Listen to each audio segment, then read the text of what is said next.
Nanay Edna, good afternoon po. At Magandang saka hapon Ma'am po. Rina, kamusta rin po kayo? May a few words from you po. Ano po ba yung nangyari? Para malaman natin kung anong background Kasi po, ng problema. tinawag lang po yun sa amin na ang anak ko nga daw po ay nasa critical na kondisyon. That time po kasi na yun, ng gabi ng 9, graduation po nung isang anak ko. Kaya ang anak ko pong isa, ang siyang unang sumaklolo, kaya po siya ang una pong nakakita. Nung itinawag sa inyo, buhay pa ba si Leonard? Bali May po, buhay sir, pa po na Buhay critical. pa. Opo, Unconscious na po siya. nung pinuntahan ko po siya sa ospital po, naka-intubate na po siya nung dumating po ako. Nung time na July 9 po, na dinala po siya sa hospital. Then Okay. ang tanong ko po sa mga med doon po mismo sa ospital, ano po bang kondisyon nung kapatid ko nung dumating po sa inyo? Okay. Ang sabi po nila sa akin is nakaluwa daw po yung mata na parang pinitpit daw po yung ulo ng kapatid ko. Yun po ang sabi nila sa akin. Teka, nasa na yung bangkay ng kapatid mo? Bali sir, nakalibing na po siya nung 23 po. Na-autopsy po ba siya Yes bago po, siya sir. nalibing? Yes May po kopya sir. tayo ng autopsy? Yes po. Okay. Sinong nag-conduct ng autopsy? Sa karami po yan sir. Pumayag po ako Hematoma, magpa-autopsy. left, etc. etc. Ano daw po, ato ang cause of death, ano? Edna, nabasa mo naman to, di ba? Naintindihan mo naman po sinabi dito, no? Cause of death, blunt force traumatic head injury secondary to alleged mauling. Yes po. Okay, ano ang sabi naman nung landlady? Kasi ang lumalabas ata si landlady ang nakakita sa bangkay niya o sa kanya nung araw na Bali yun. ang pagkakabanggit po sir sa akin, ito daw pong nagdala sa ospital na anak po nung may-ari nung landlord na bumagsak daw po yung kapatid ko or nalaglag. So ang tanong Nalaglag po sir, mula saan? Sa sa kama higaan po. daw po sir. Gaano kataas? Ayan, ayan Sir. yung picture nung ano, no? Yes sir, Oh, Edna, napakababa lang bigyan mo po. kami ng idea. Gaano kataas yung ibabaw ng papag hanggang sa Sir, hip? mga ganito lang po yan sir. So, Mababa kung lang po ganyan, yan. so wala pang 1 foot, Sa- so opo. 12 inches. Yes po, sir. Mababa po. Okay. So, teka.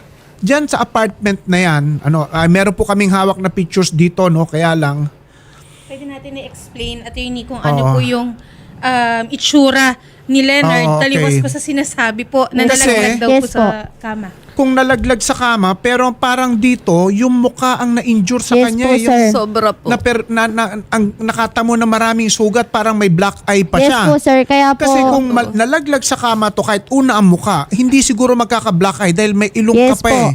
At saka yung paligid ng mata mo, lubog. yes po. No? Kaya sabi din po ng mga Tapos yung doktor, labi niya, parang namamaga. Tanggal po yung Nangingitim ngipin. labi. Tanggal ang ngipin? Opo, natanggal.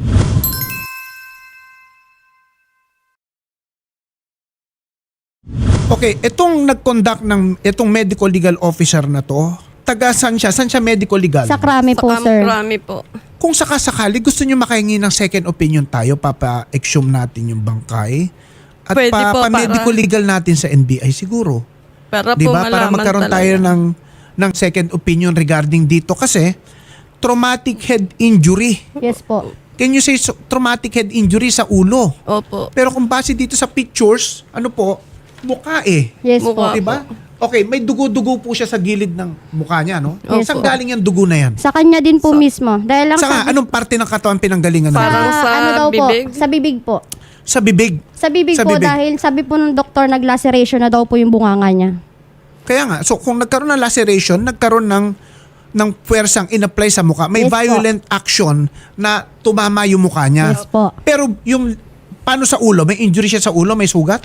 Hindi rin po, wala naman po silang sinabi. Basta ang sabi lang po sa krami na possible na may ipinukpok po na matigas na bagay sa ulo ng kapatid So ko. kung ipinukpok, hindi nalaglag. Hindi po. Okay. Anong ito ba ay inimbestigahan na ng pulis? Yes May- po sir. Sinong pulis ang nag-imbestiga Si dito? Sergeant Akbay po ang nag-iimbestiga Anong dyan. istasyon? Sa Mandaluyong po. Anong sabi Mandaluyong- nila so far? Wala pa rin daw po silang lead, sir. So para po sa akin, 3 weeks na po, wala pa rin po silang lead. Hindi, ganito kasi Ed nang kailangan natin malaman ano. Opo. Yung bang pagkakamatay ng kapatid mo ay may foul play o wala. Okay? Pag sinabing walang foul play yan at talagang nalaglag sa kama, useless or pointless nang maghanap pa tayo ng Yes lead. po, naintindihan Pero po. kung sasabihin nilang may foul play yan, so hindi pa natin pwede sabing sarado ng investigasyon. Opo. At we should investigate further to find out at alamin sino mga possible na persons of interest. Yes po. Okay. Ang tanong ko, kakausap niyo yung police, di ba? Ano bang findings nila? Anong conclusion nila? May foul play o wala? Wala pa po sinabi si Sergeant Akbay sa amin, sir. Kasi pag nagte-text po ako sa kanya, wala siyang ibinibigay na update sa akin. Okay. Another day pa siya magbibigay ng update sa akin. At lagi niyang sinasabi na humahanap pa rin siya ng lead para sa kapatid ko. Yung bang medical legal nakausap mo? Yes po, sir. Tumawag po siya O, sa akin. anong sabi niya? Possible po na merong gumawa sa kapatid ko Possible niyan. na may foul play. Yes po. Okay. Si medical legal ba at saka yung investigating policeman na nakausap mo, nag-uusap ba silang dalawa? Yun po ang hindi ko po alam. Pero, Okay. kasi wala po talagang ina-update sa akin Edna, si sir. saan mo nakuha itong medical legal report na to? Bigay Sa po mismong yan. krami po, sa Camp Krami po. Sino? Yung police na kausap mo nag-iimbestiga o sa medical legal Medical mismo? legal po. Medical legal Yes po. mismo? Opo. Okay, so sinasabi ni medical legal sa'yo may possible na foul play. Yes po. Okay, so yan ba ay sinabi mo na doon sa police na nag-iimbestiga? Wala pa po ako totally sinasabi May kopya sa na ba kanya, si sir. police na nag-iimbestiga nitong medical legal? Meron na po. Okay, is there a way for us na makausap yung investigating Yes police? po, nasa linya na po natin Shari? si Police Chief Master Sergeant Gregorio Akbay, ang Siya ba? investigador po ng Mandaluyong PNP. Rina, so far, may nabanggit ka tungkol doon sa parang nagkakaproblema ka sa investigador. Yes po, Pakisabi sir. mo nga kung ano yung problema mo. Kasi sir, kada magte-text ako sa kanya, hindi niya ako pinapansin. Other day pa siya magre-reply sa akin. Ang lagi Okay. niyang kinokontak, yung mga katrabaho ng kapatid ko, na ako yung kapatid, na ako yung nag-update sa kanya. Okay. So masisisi niyo po ba ako kung magkaroon ako ng kakaibang kaiisipan? So kay ikaw ngayon, Sergeant may Akbay? record na ang police na ikaw ang lumalabas doon na next of kin Yes po. ni Sergeant Akbay. Leonard, ano? Opo, So, opo. anong pangalan ni Sergeant? Akbay po. Akbay. Okay, Yes po. kausapin na natin si Sergeant Sergeant. Sarge! Sir, magandang hapon po, sir. Sarge, magandang hapon. Okay. I-clear ko lang muna yung sinasabi ni para naman masabi mo rin kung ano yung side mo. Ang sinasabi sa akin ni Rina dito, tinetext ka daw niya, hindi ka naman daw nagre-reply o nagre-reply ka agad. Nakakatanggap ka ho ba ng message kay Rina? Hindi ako nakaka-reply, ma'am. Dahil may mga, yun nga, ginagawa po. Pero,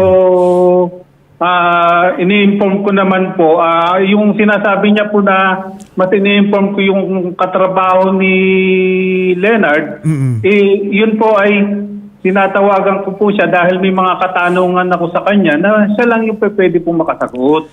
So tinatanong mo yung mga katrabaho ni Leonard on possible leads or possible issues na lumutang na may kaugnayan sa pagkamatay ni Leonard. Ganun Yes, ba? sir. Yes, sir. Okay, sige. Kalimutan muna natin yung angal ni Rina tsaka na natin balikan yan. Sige. Okay. Sarge, anong status ng iyong investigation? Sir, ganito po yan. Bali po, ikukwento ko po muna yung medyo para Sige, malinaw Sarge. Sige, Sarge. aking Sige, Sarge. posisyon ng kwarto. Okay. Sa isang kwarto po yun, may main door, then meron 5 partition, 5 Okay. room. Okay. May kanya-kanya po sila doong pintuan, pero parang cubicle type, open po yung ibabaw. Okay. Sir, kung anong commotion na mangyayari sa katabing kwarto, maririnig at maririnig po ng katabing kwarto Okay. rin. Sige. So, nung the time ng mga, according po doon sa mag-asawa, na nakatabing kwarto ni Leonard, Okay. alas 3 po ng hapon, nung July 9, nakarinig sila ng isang malakas na kalabog. Okay. Mga after 4 minutes, narinig na nila na may umuungol siya, parang umuungol, sir. Alas 3 ng hapon natutulog si Leonard? Hindi po, nakarinig lang po sila ng isang malakas na kalabog. Pero alas 3 ng hapon yon. Yes, sir. Okay, tanong. Ano ba ang trabaho ni Leonard? Team leader po sa isang call center. Ano ang kanyang shift or tour of duty? Ang huling informasyon ko is 9 to 11 pero hindi po sila nagkukuha na iba-iba din sila ng oras ng pasok. 9 to 11. Okay. So ikaw, Sarge, anong tingin mo at that time nung alas 3 ng hapon nung July 9 yan, ano? Natutulog ba si Leonard o gising? Sir, hindi ko makukuha dahil wala ako doon. Pero nung night ng ng gabing iyon, ng July 8 ng gabi, umuwi siya ng madaling umaga na ng linggo ng July 9. So Kasi July galing po 9 sila is ang July 9 is Sunday? Yes, sir. Okay. So si Leonard parang umuupa sa isang kwarto. Yes, sir. At yung kwarto na yan ay may mga katabi ring kwarto na katulad dun sa kanya. Opo. At may katabi, yung mga kwartong yun ay may mga tenants din. Opo, yes, sir. Ang isang kwartong doon ay occupied ng isang mag-asawa. Yes, sir. At sila ang nakadinig ng kalabog. Yes, sir. Tapos ungol. Yes, sir. Okay, gaano kakapal ba yung pader o yung namamagitang pader sa dalawang kwarto? So magkadikit yung kwartong yan, ha? Yes, sir. Yes, sir. Okay, so ano ba yun? May butas sa ibabaw? Yes, sir. May O ano? butas yung ibabaw, sir. So yung wall na yon is not from floor to ceiling na sarado. Yes, sir. May portion na open. Okay. At that time, okay, sa pagkalam nila kay Leonard, may bisitang nagpupunta sa kanya? At that time daw po, anong araw din daw po na yun, wala po silang narinig na kausap o anumang commotion o anong sarado ng pinto. Okay. Nakausap. May kalabog at may nadinig silang umuungol. Yes, sir. Okay. From then on, kailan may nakakita kay Leonard? Alas 7 po ng umaga. Kinabukasan alas 7 ng umaga. Paano Linggo nangyari? po, Bakit? linggo. Bakit? Linggo. Opo. Linggo. July 9. July Ha? 9. July July 9. July 9. Okay, linggo ng umaga, alas 7. Sino nakakita? Yung pong si Ma'am Agnes, yung landlord niya dahil nanghiram pa po sa kanya Si- ng susi. Si landlady. Sige. Saglit lang po, Sergeant Akbay. Nasa linya po natin, Attorney Fred C. Agnes Reyes. Ito po yung landlady. Okay. Ma'am Agnes, Opo, magandang hapon po. magandang hapon din Ma'am, po. kayo po nakakita kay Leonard? Opo, nung opo. umaga Kumbaga, ganito po yun. Sige, ma'am. Ang nagbukas, kasi pumanik yung border. Border, Na okay? isa, sa isang pinto. Mm-mm. Sabi niya, di may pumanik dito sa amin sa third floor. Mm-mm. Ate, kasi po natatakot kami. Yung ingay, iba. Sabi ko, Okay. Ingay, na iba. sabi niya, baka binabangungot si Ian. Kasi parang iba yung tunog nung niya. Parang iba raw yung tunog. Baka daw binabangungot. Ma'am, okay. Kailan nila nadinig na binabangungot si Leonard? Nun nga yung gabi na, nung maaga pa raw meron ng ganong ingay. Pero sila raw, sanay na naririnig nila si Ian na naghihilik.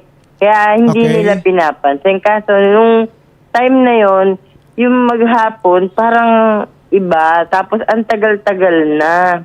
Kasi mula alas 3 hanggang gabi, yun na naririnig nila. So alas 3 hanggang gabi, nadidinig nilang naghihilik si Leonard. Oo, yung... Sino po yung nagsabi sa iyo niyan? ganon. Yung mag-asawa bang katabi o ibang border? Lahat Lahat? silang nakatira. Okay, iisang sinasabi nila. Opo. Okay, pero sige, babalikan Ang kita pumanik Sarge lang, mamaya. yung lang, yung May. Kasi tapat niya yung dinig na dinig niya lalo. Okay, ma'am. Kaya- Si Leonard ba may kaaway? May alam kang kaaway niya dyan? O may alam kang nakakapasok na iba sa kwarto ni Leonard? Wala ho. Alam niya sa totoo lang. Sila po yung maayos na tenant ko dito sa So sa ma'am, second may floor. posible bang may nakakapasok na ibang tao bukod sa borders ganito mo po. na hindi mo alam? Hindi po, ganito. Minsan po yan, nagpapaalam niya kay Sir Madi sa anak ko. Mm-mm. Kasi ang kabilin-bili na anak ko, pagka magbibisita kayo, magpapaalam kayo para alam namin na may ibang tao sa room. Mm-mm. Kaya noon, pagka may kasama siya, nagbibisita siya, nagpapaalam naman siya sa anak ko. Okay.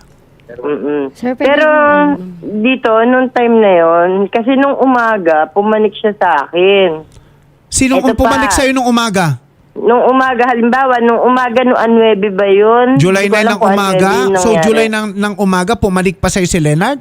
Opo, ng linggo. July 9 is a Sunday. Yes po. Oh, Sunday ba yun, yung July 9? Opo. So buhay pa si Leonard ng July 9 ng umaga? Yes po. Oo, buhay Okay. pa ho. Okay. Pumanik Kailan pa siya rito. natagpo ang patay? Gabi po. Ma'am. Pumanik pa po siya rito kasi yan po, pagka halimbawa manghihiram ng susi sa anak ko, mag-chat-chat yan. Sasabihin niya, Sir Madi, pwede ba makihiram ng susi? Kasi naiwan ko yung susi. Noong time na yun, nung umaga, hindi siya nag-text. Pumanik lang siya rito sa taas. Mga 6:30, mga ganon. Na galing po siya sa banyo, nakatapi ng tuwalya.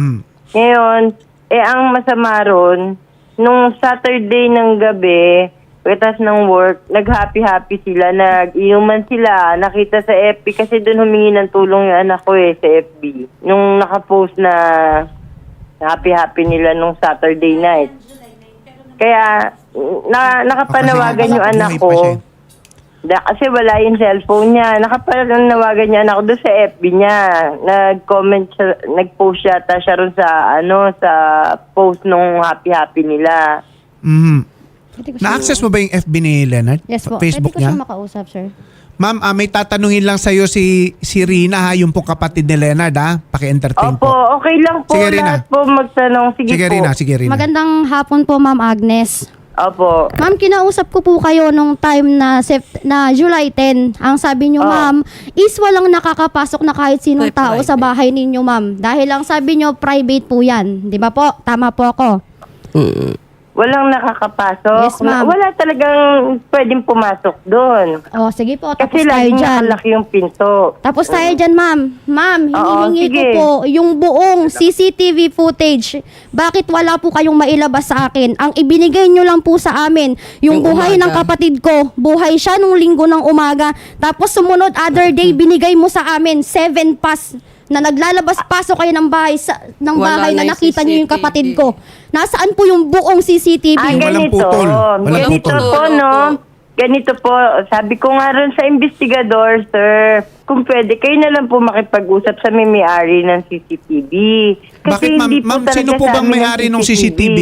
Yung pong pamangkin na asawa ko naman yon. Yun po, nakipagtulungan lang. Ma'am, Kumbaga bahay nyo kasi po yung yan, ma'am. CCTV nila. Paupahan Yung nyo po yan, ma'am. Dapat kayo po ang may sagot sa kapatid ko. Pero ma'am, sa amin po, para sa akin, hindi nga po kayo nagpakita. Nung kapatid ko po ay nasa ospital. Hindi po kayo Ay. nagtanong kung kamusta yung kapatid ko, kung buhay pa ba, kung humihinga pa ba. Ma'am, tenant nyo yung dapat concern kayo. Ma'am, dyan po kayo nagkakamali. Nag-update po kami ron sa nagbabantay sa ospital. Yung anak ko, ako may pasyente rin ako. Sabi nga sa inyo, di ba? Sige, Rina, Nung okay na muna. matutumba Kaya kayo. Naku, Ma'am, ma'am, huwag niyo nang gawin Ma'am niya. Agnes, Kasi Ma'am Agnes. may phobia na po ako.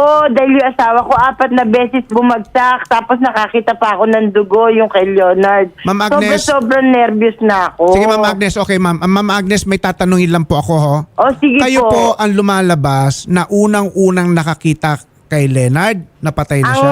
Na siya ay nalaglag sa kama. nakabukas po Sino po? niyan, Sino po? sir, ganito. Ma'am. Sabi nga sa akin ni May, ate, kasi parang binabanguti Si yan. Leonard po, si Yung Leonard. pangalan. Si Leonard, si tapos Leonard. kaya sabi ko, si Ian daw, baka binabangungot, silipin niyo muna. Ngayon, sabi ko sa anak ko, nak, alalain mo muna yung papa mo kasi hindi pa ako nakakaano na, wala pa nga ho akong bra nun eh. Dahil, kaya sabi ko, samahan ng anak niya yung papa niya. Ngayon, Okay. bumaba sila. Ngayon, pagbukas ng pinto, hindi pa nila agad nakita kay napapa yung ilaw. Sabi na, kinatok muna na asawa ko, syempre, hindi naman pwede magbukas. Opo. Iyan, Opo. ganun daw inan niya, iyan. Ngayon, pag bukas ng pinto, patay ang ilaw, yun nga, kaharap niya, yung anak ko, saka yung si May, yung asawa ko, nagtakbuhan na agad sila palabas. Yun yung asawa Ma'am ko Agnes, galing po pwedeng sa si Buddy ospital makausap yun. kasi apparently, siya ang nakarinig at nakakita sa biktima. Yung asawa ko po, yung anak ko, tsaka si May. Ma'am, okay, sige. Pagbukas Kasi, nila ng pinto. Ma'am Agnes, gusto kong malaman ano ang itsura niya nung makita siya. Siya ba ay nakadapa? Siya ba ay nakahiga? Nakasubsob po yung mukha niya. Tapos Nakasubsob ang nakapilipit mukha. yung isang kamay niya sa dibdib niya. Tapos Sandali lang. nadaganan yung, Huwag kang dagan yung isang kamay niya sa dibdib niya. Tapos, palagay ko yung ulo niya, pumalo po rin sa higaan niya. Ma'am, Bumagsak. anong ulo? Likod ng ulo? Batok o yung noo? Palagay ko, siguro paharap eh. Paharap siya bumagsak. At So, ang bumagsak pa pagkakalaglag sa niya, tiles paharap? Bumagsak pa sa tiles yung mukha niya kasi may ipin pa ron eh. Ma'am, hindi niyo... Tapos, yung Okay. pala, yung nahihirapan na siya naghihilik, yung pala yun. Kumbaga, nakatirik na yung mata niya. Tapos, Ma'am, ano yun ba nga. sinasabi mo? Namatay siya dahil binangungot siya o namatay siya dahil nalaglag siya sa kama? Hindi po akala nila binabangungot. Okay. So, alam din namin gano'n dahil sarado nga yung pinto. Oo. Kasi raw, may bumagsak nung bandang 3. normal daw yun sa kanila. Kasi Okay. si Ian, Ma'am, ganito, may Ma'am alagang Agnes, ha? pusa. Okay, nakikinig ba si, Hello? andyan naman nakikinig si Madi.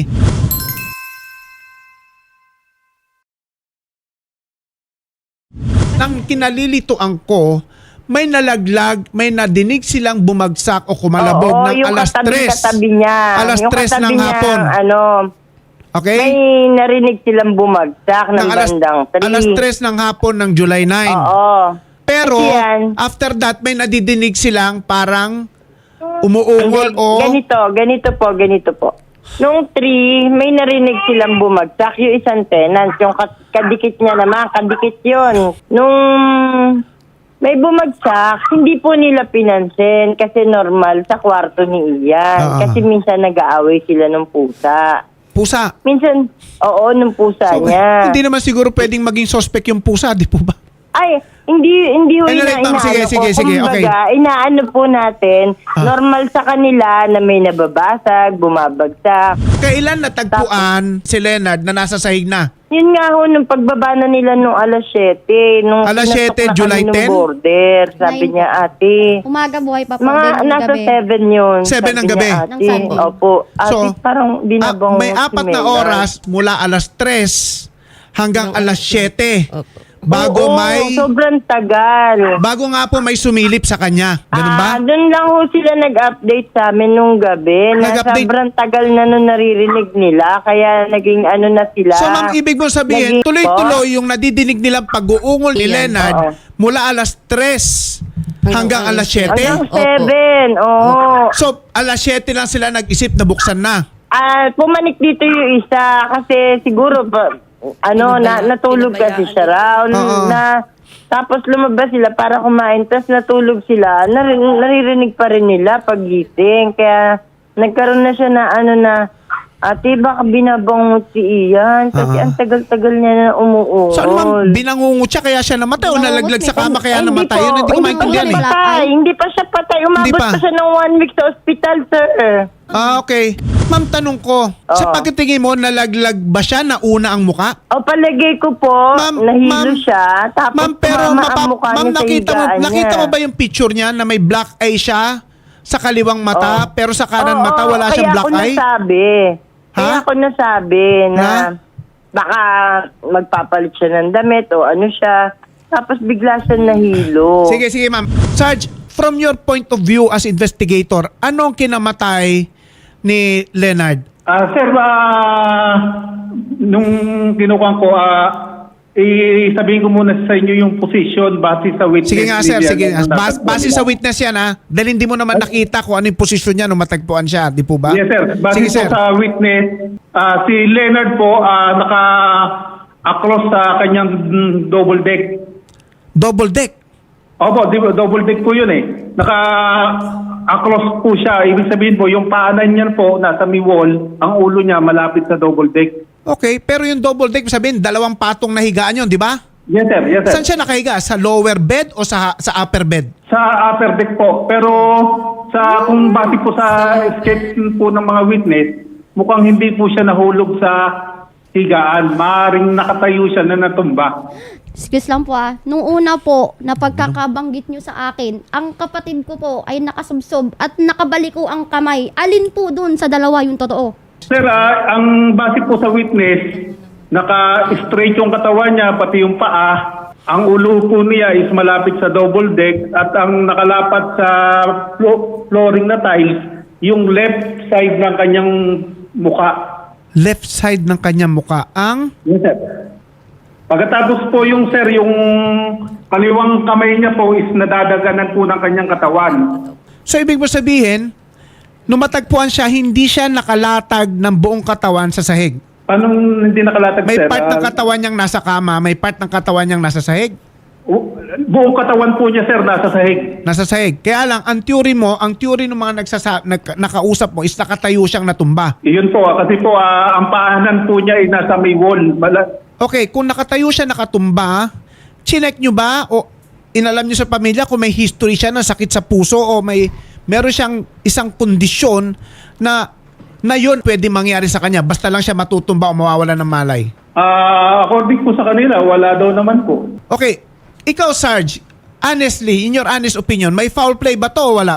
Sa tingin ko po, base po doon sa mga injury na tamo niya na base sa po sa medical legal at saka kuwan, wala po eh. Okay, pero sa medical legal, traumatic injuries to the head ang sabi eh, di ba? Yes sir, actually, Traumatic head tinanong injury. din po Pero kung namin yan. titignan mo yung... Actually, Tapos, hindi, ito sir. Sarge ha, pakinggan mo ha. Cause of death. Blunt force traumatic head injury secondary to alleged mauling. Yes sir. Saan nang galing yung salitang... Kasi pag sinabi mong mauling, di ba, binugbog. Yes sir, In yes short, sir. may ibang tao o may third party na sinubject siya sa violence. Gino siya, binugbog siya, sinaktan siya, hinampas siya, pinalo siya. Yun ang sabi ng medical legal dito eh. Nag-uusap ba kayo ng medical legal? Actually sir, tumawag po ako doon na nakalib po si medical legal officer na Dr. Okay. Major Ampuan. Sarge, okay. What is, as far as you're concerned, ano yung status nito? Closed case na ba o nag-iimbestiga pa kayo? Nag-iimbestiga po, pero sir, Okay, Sarge. ito po sir, humingi po kami ng opinion sa medical legal namin dito sa Eastern. Sige Sarge, okay. Wag mo munang isasara yung investigasyon ha. Para we will look at certain angles muna. Siguro ang Sir, gagawin may natin... explain lang po ako, sir. Ang gagawin natin, I don't know, we will talk with you or we'll talk with some experts. Isa-simulate natin yung sinasabi mo. Tingnan natin kung natumba siya paharap, would that be yung injuries na nasustain niya, would it be consistent para sa isang taong natumba lang paharap? Di ba? Sir. Sir, Kaya yun ang gusto naming clarify lang ako, malaman. sir. Kasi, Sarge, sa mga netizens, ito po ang nakasulat sa medical legal report, no? Cause of death, blunt force traumatic head injury secondary to alleged mauling. Tandaan po natin na yung medical legal ay hindi naman eyewitness. Pero, kung gagawa siya ng findings niya, binabase niya sa nakita niyang injuries dun sa taong kanyang inotopsy. Yes, Okay? sir. So that's why I'm very, very much curious about this and gusto ko makausap si medical legal, bakit niya sinasabing may alleged mauling kung ang sinasabi mo at base sa mga sa account ng iyong witnesses, siya ay nakatayong nakatumba lang. Sir, ganito, i-clarify natin, sir. Wala pong nagsasabing witness na nakita siyang nakatayo lang. Okay. Base po sa posisyon ng kanyang katawan ang nakita nila. Pero so hindi ikaw ang nag-conclude na siya ay nakatayong natumba ay yung mga witnesses, hindi rin ikaw. Hindi, kinuklud ko lang po kasi po base po sa posisyon ng katawan niya. So walang nagsabing nalaglag siya sa kama sa mga Wala testigo. po. Sige. So wala rin Pero talaga po, yung about sa autopsy, yung head injury, nag-ask po kami dyan sa doktor po namin dito na nag-autopsy rin. Okay, ang nag-autopsy nito is si Dr.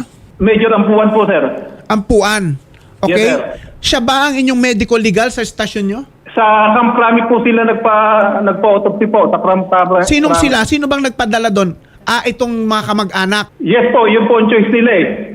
Okay? So ang namili ng medical legal is yung kamag-anak. Ikaw? Opo. May sinabi ka ba sa doktor kung ano yung dahilan? Kung ano yung batya na? Ano? May tanong lang po sinabi ni- mo ba sa doktor na mayroon pong pambubugbog na nangyari? Wala po. So wala din siya ka-idea-idea. Bali sir, pagkatapos niyang i-autopsy, tumawag po agad siya sa akin na ang tanong niya agad sa akin sir is kung na-aksidente daw po ba yung kapatid ko, motor or bike. Ang sabi ko, wala pong ganon. So ang sabi niya, tatanggalin niya yung mga ganyan.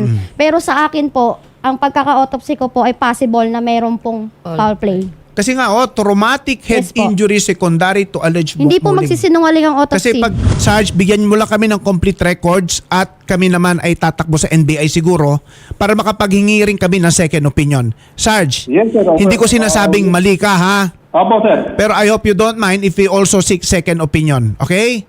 Yes, sir. Yes, sir. Para din po sa katahimikan ng kamag-anak ng nanay at kapatid ni Leonard. Opo, sir. Yes, sir. Okay? Yun din po ang So may po kompleto ka namin. na ba? May CCTV ka na dyan? Lahat? Footages? Sir, base yung CCTV, may kopya na rin po sila. Yun lang po na-release ng may-ari ng CCTV. Okay, napanood nyo yung CCTV. Okay ba yung sa inyo yung CCTV? Kompleto ba? Walang putol-putol o ano? Yung bigay po kasi po sa amin ng may-ari, putol-putol po. Putol. Sino po yung may-ari na yon? Yung sinasabi naman ni Ma'am Agnes, yung pamangkin ng asawa niya, si Ma'am Cheryl. Sige. Nasa linya po natin si Dr. Alexis Angelo Sulit, yung medical specialist po ng Public Attorney's Office Forensic Laboratory. Doc? Yes, Doc, good afternoon po. Si Attorney Villamor po ito, sang ng wanted sa radyo. Doc, nabasa mo na yung medical legal report dito? Yes, ito po ba yung sa ano po, kalagay po na conclusion is cause of death, blunt force traumatic head injury? Yes, Tama po Doc. ba? Yes, Doc. Ano ba, Doc, ang iyong expert opinion dito? Anong opinion nyo po tungkol dito? Ano pong conclusion nyo?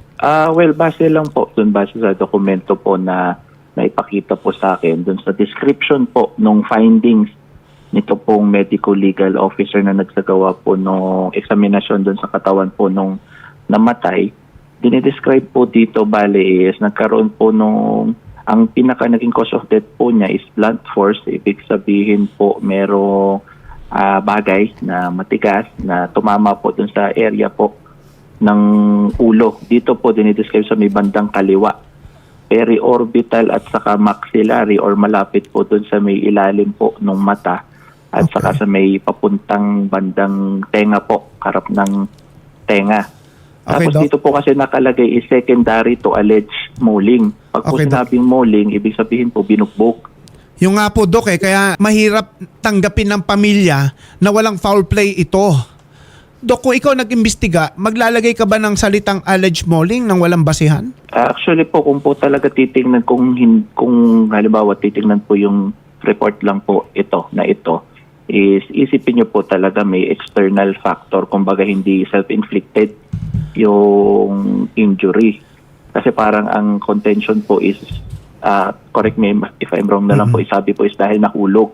Pero kasi dito po kasi kung titingnan yung hematoma or yung pasa po is namuo po sa may bandang, kumbaga yung typical po na itsura kapag nagkakaroon ng parang pag nagka-black eye sa may bandang ilalim po. Oo ng nga mata. po doon kami Doon po nagtataka, ba't may naiipon. black eye eh? Yes, opo. Although ito naman po, posible po itong mangyari kapag, for example, concentrated po yung tama dun sa lugar po na yun. Pero kasi po, ang usual po na response ng, kumbaga, pagsag by gravity is hindi po, kahit po yan ay, kumbaga, parang tulog or kapag yan naman po ay, kumbaga, parang may consciousness pa or hindi naman siya yung nawalan ng malay or what. Ang fall po ng gravity is uncommon po. Though I'm not saying na hindi po siya posible, pero uncommon po na ang mapupuro pong tamaan is yung harap po ng mukha or yung ulo.